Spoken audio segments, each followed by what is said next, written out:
설 명절 잘 보내고 계시지요? 네, 이제 드디어 정유년이 되었습니다. 정유년에는 정유년의 그 글자처럼 정말 유독 하나님의 은혜를 많이 받으시기를 축복합니다. 네, 옆 사람과 인사하시겠습니다. 새해 복 많이 받으세요.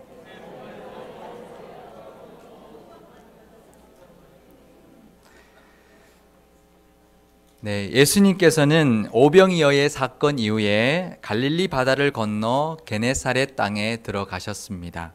게네사렛은 갈릴리 바다 북쪽에 위치한 도시였는데 가버나움 바로 아래에 있었고 토지가 비옥하고 인구가 많은 평야 지역이었습니다. 예수님의 일행이 게네사렛에 도착하자마자 그곳 주민들은 예수님이신 것을 금방 알아채고는 사람들에게 예수님이 온 것을 알렸습니다.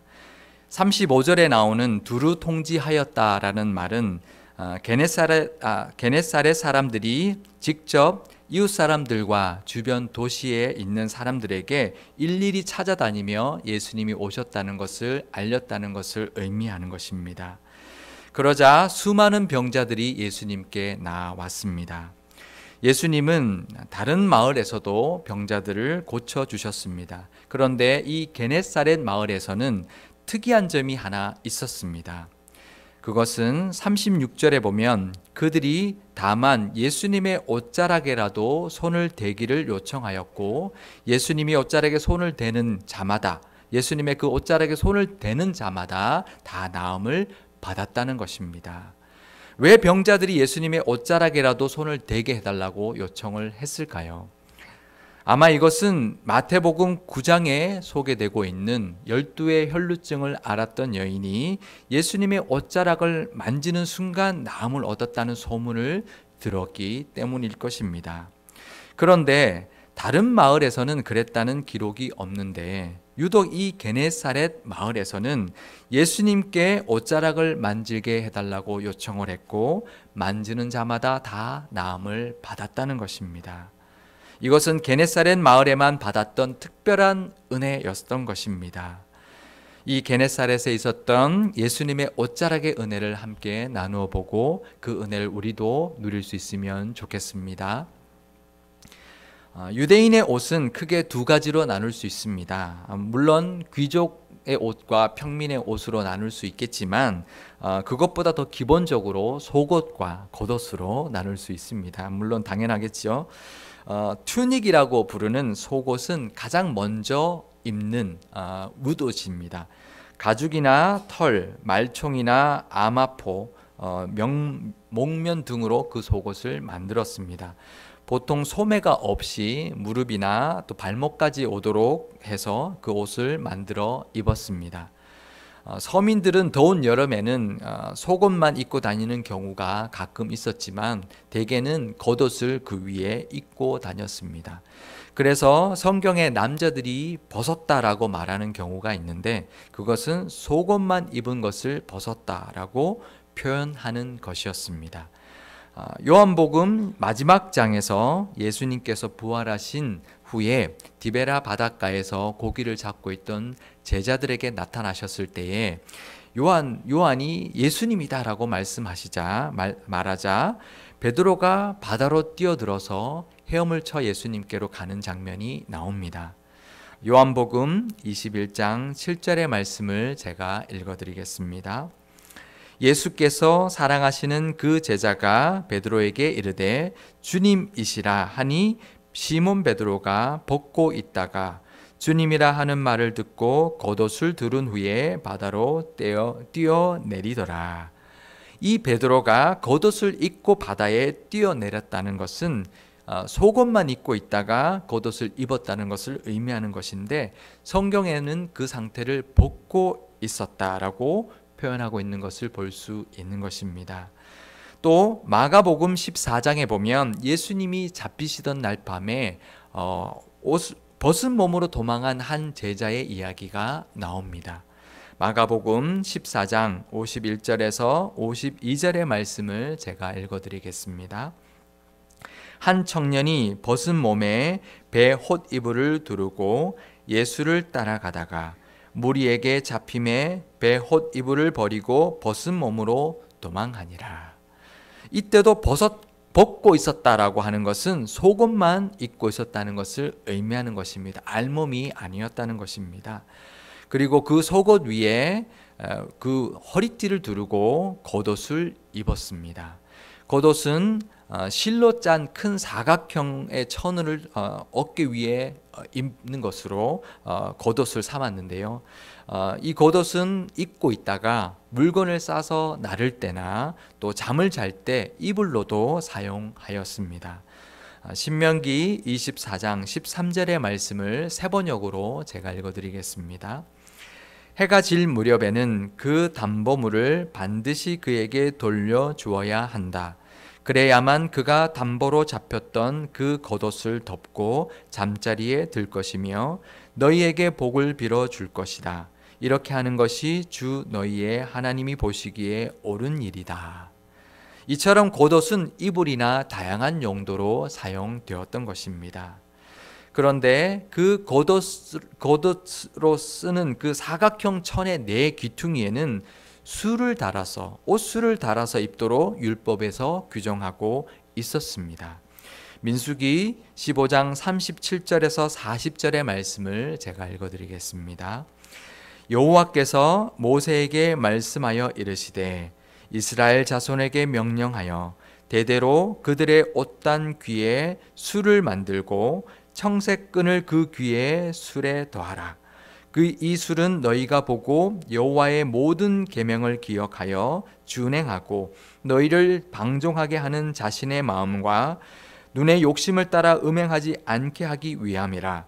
그리하여 너희가 내 모든 계명을 기억하고 행하면 너희의 하나님 앞에 거룩하리라. 아멘. 율법의 겉옷 네 귀퉁이에 옷술을 다르라고 명령하고 있었던 것입니다. 오늘 본문의 36절의 말씀을 세번역으로 보면 이렇게 기록되어 있습니다. 마태복음 14장 36절의 말씀을 세번역으로 제가 읽어드리겠습니다. 그들은 예수께 그의 옷술만이라도 손을 대게 해달라고 간청하였다. 그리고 손을 댄 사람은 모두 나았다. 병자들이 잡게 해달라고 요청했던 그 옷자락이 바로 예수님 겉옷 네 귀퉁이에 달았던 옷술이었다는 것을 알 수 있는 것입니다. 이 옷술은 걸을 때마다 옷의 끝자락에서 소용돌이를 쳤고 그것을 볼 때마다 하나님의 계명을 기억하고 그 말씀에 순종하며 살아야 한다는 것을 생각나게 하는 상기물의 역할을 했던 것입니다. 우리들에게도 이런 장치가 있으면 좋습니다. 평일에 살면서 하나님의 말씀을 기억하게 하는 장치, 그런 상기물, 냉장고나 식탁 위, 또 책상 위에 하나님의 말씀이나 그 성구 액자가 또 십자가 같은 것들이 있으면 하나님의 말씀과 그 하나님을 기억하게 하는, 또 하나님의 말씀대로 살아야 하는 것을 생각하게 하는 것이 되는 신앙생활의 지혜가 되는 것이기 때문입니다. 그래서 옷술은 단순히 옷의 한 부위 이상의 의미를 가지는 것이었습니다. 그리고 그 옷술의 디자인은 그 사람의 지위를 나타내는 것이었고 그 사람의 권위를 상징하는 것이었습니다. 그래서 바리새인들은 율법을 잘 지키는 자들로 인정받고 싶어서 옷술을 특별히 크게 만들어서 입었습니다. 예수님은 그런 가식적인 모습을 책망하였던 것입니다. 마태복음 23장 5절의 말씀을 제가 읽어드리겠습니다. 그들의 모든 행위를 사람에게 보이고자 하나니 곧 그 경문띠를 넓게 하며 옷술을 길게 하고. 바리새인들은 옷술을 길게 해서 마치 자신들이 하나님의 말씀을 잘 따르는 사람인 것처럼 보이려고 했던 것입니다. 12의 혈루증을 앓았던 그 여인이 예수님의 그 옷술을 만졌던 것은 하나님의 말씀을 기억하게 하는 그 특별한 상기물을 만짐으로써 예수님의 권위를 상징하는 그 상징물을 만짐으로써 예수님의 권위의 능력과 예수님과 함께 했던 하나님의 말씀의 능력으로 자신의 병이 나을 수 있을 것이라는 믿음이 있었기 때문이었습니다.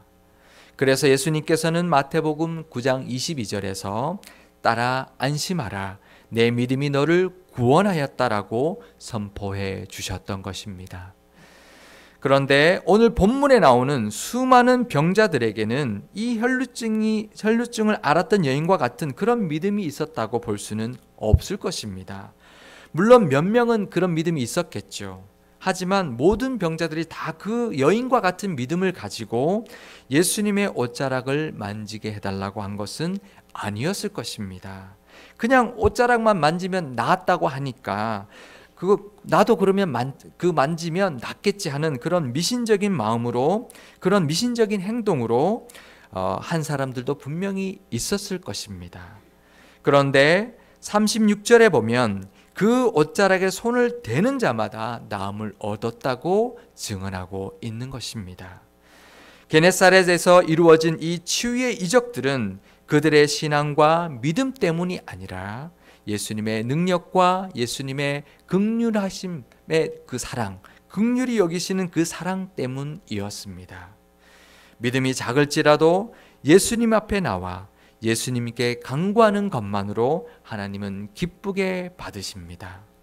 그리고 우리의 소원과 기도 제목을 다 아시고 응답해 주실 것입니다. 우리도 이 예수님의 옷자락에 손을 대기만 하면 낫겠다 하는 그 믿음으로 하나님은 우리의 기도를 다 들어주실 것이라는 그 믿음을 가질 수 있기를 바랍니다. 그런데 지금 우리 앞에는 예수님의 옷자락이 없습니다. 하지만 걱정하지 마십시오. 그리고 우리가 기억해야 될 것은 그 옷자락은 하나님의 말씀을 기억하고 그 말씀에 순종하며 살아야 한다는 것을 기억하기 위한 하나님의 상기물이었다는 것을 말입니다.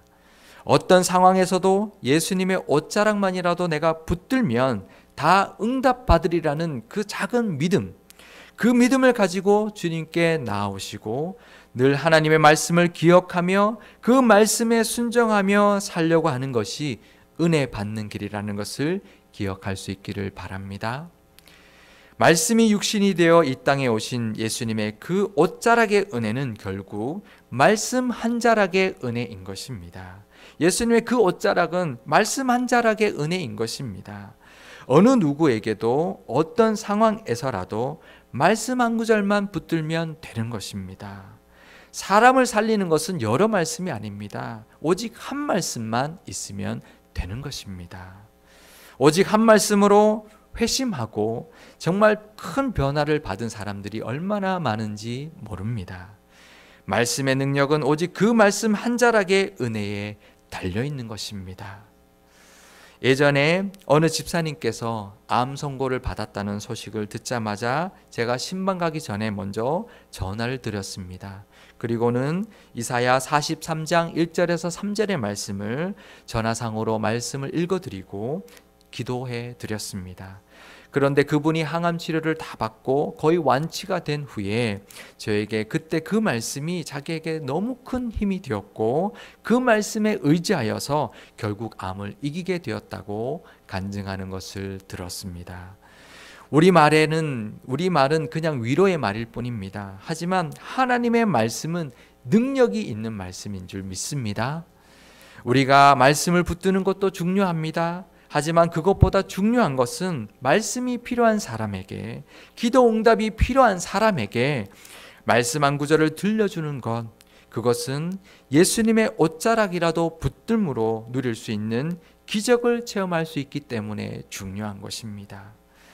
제가 아는 어느 집사님은 자기 회사의 직원들에게 문자를 보내고 격려의 문자를 보낼 때 믿는 직원이든 안 믿는 직원이든 상관없이 그 직원에게 필요한 시편의 말씀을 찾아서 늘 문자에 적어 보내는 것을 보았습니다.